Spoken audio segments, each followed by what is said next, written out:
ሰላም ጤና ይስጥልኝ።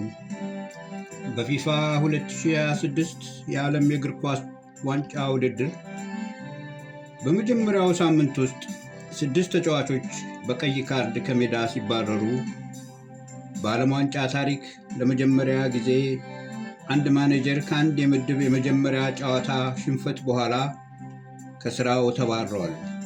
እሱም የቱኒዚያው ብሔራዊ ቡድን አሰልጣኝ ሳብሪ ላሞቺ ሲሆን ቱኒዚያ እንደ አውሮፓውያን አቆጣጠር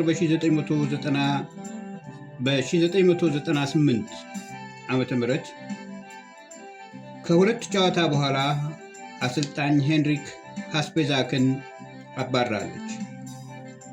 በጠቅላላው ከተባረሩት አራት ውስጥ ሳውዲ አረቢያ እንደ አውሮፓውያን አቆጣጠር በ1998 ካርሎስ አልቤርቶ ፔሬራን፣ ደቡብ ኮሪያ እንደ አውሮፓውያን ዘመን አቆጣጠር በ1998 ቻ ቡም ኩንን ከሁለት ጨዋታ በኋላ አባረዋል።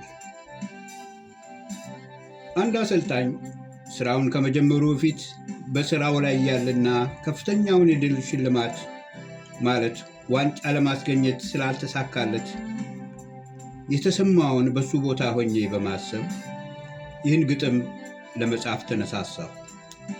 ርዕሱንም የኳስ ነገር ብየዋለሁ።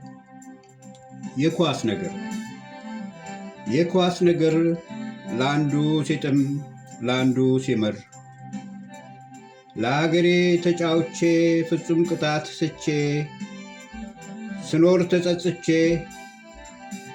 ጥሩ ዕድል አግኝቼ ቡድኑን አሰልጥኜ መራጭ ቆራጭ ሆኜ ደሞ በተራቸው መሳት ገጠማቸው። የኳስ ነገር ለአንዱ ሲጥም ለአንዱ ሲመር፣ ምን ይሻላል እያልኩ በሐሳብ እንደተዋጥኩ ደግሞ ዕድል ተሰጠኝ የትም የማይገኝ። ያሁለታው ግጥሚያ እኛ እንዳለን ሙያ እንዳልሆነ ባውቅም ስራዬን አልለቅም። ወቀሳው ገብቶኛል ያጠነክረኛል። ደግፉኝ በብዙ ከእኛም ጋር ተጓዙ፣ እንደ ቡድን ሆነን እናሸንፋለን። ዛሬም አልሆነንም፣ ኳስ አልታዘዝንም። ተጫዋች ቀይሬ በሾለው ብዕሬ መልቀቂያዬን ሳረቅ ጎላ ገባን ሳያልቅ።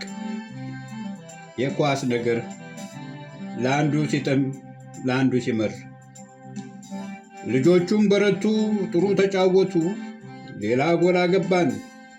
ይህ ነው የሚገባን። ማለቂያው ሲነፋ ልቤን ሞላው ተስፋ። የኳስ ነገር ለአንዱ ሲጥም ለአንዱ ሲመር፣ በመጨረሻው ቀን ለዋንጫ ተጫውተን ወጣን ተሸንፈን። አይ ኳስ ድቡልቡሉ ከመንከባለሉ ሰው ማንደባለሉ። የኳስ ነገር ለአንዱ ሲጥም ለአንዱ ሲመር